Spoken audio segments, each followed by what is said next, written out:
how do we train up and infuse at the same time young researchers? Yeah, look, it's one of those areas, I mean, it's really, we undersell ourselves in terms of research, you know, and you see so many people, they go off and they sit there and they think, okay, research, it's, you know, boring, it's statistics, it's this, it's that, but they don't understand the difference it makes, because what we do is we're actually far-sighted. We see new things, we see expectations, we see growth that can occur. And people have got to start realising that that growth makes the biggest difference to organisations.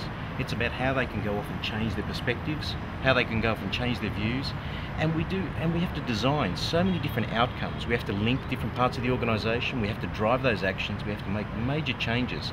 And really the audiences for a lot of what we do are the boards and the CEOs, people that can actually go off and make those decisions with the right choices in front of them. I think you need to give them the freedom to innovate, to do really innovative stuff, because that's what these guys are thrilled about. You can't give them senior management positions or responsibility, but if you supervise them, you mentor them, you stress the positive, not the negative, because an innovation always has negatives, but if you stress the positives in an innovation, that's what keeps them going. So offer them a job that pays. That's the first thing.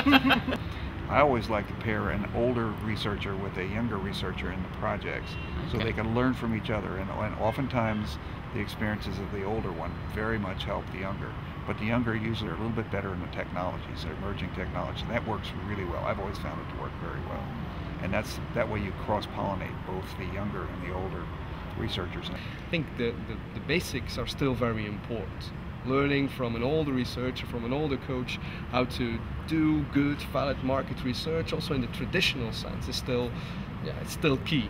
What the issue is to put learning into the hands of the people who need the learning, not the people who are giving the learning. So what you do is you allow the organizations to define themselves, you allow the people in the organizations to define the learning, and you allow them then to work out how to get that learning.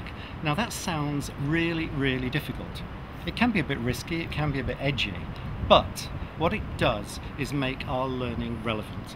And the hardest thing really in market research is to make it relevant to today, because all of us, almost by definition, are fighting last year's battles. What we need is the tools for today, and the only people who can really give us the tools for the day are the people who are actually needing those tools. So our approach is very needs driven, it's self-organized learning. Most importantly, what we try to do is match the work style with the lifestyle. We are part of a generation that is so used to social media, and I think one of our best skills is that we can apply that for research in a very natural way. Also, I think we're quite creators as a generation. We like to co-create, to take initiative, we're used to that.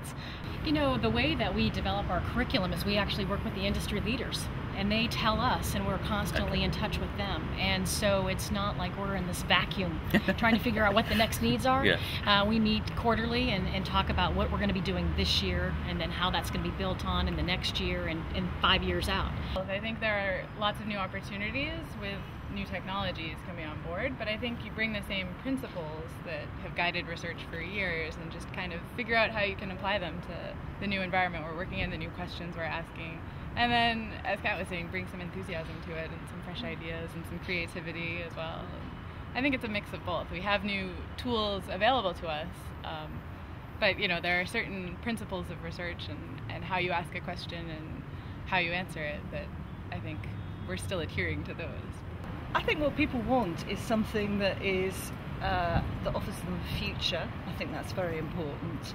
So people want to know that they're going into a job which means that in 10 years' time they're going to be doing something interesting, something that's going to earn them a reasonable amount of money, something that offers them a balance of life and work.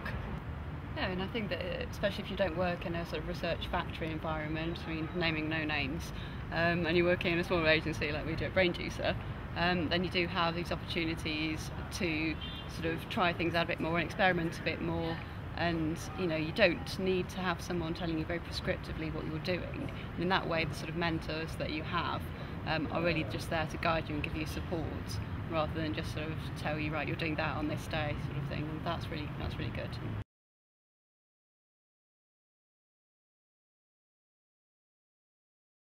Do you think, is it possible for research to be sexy?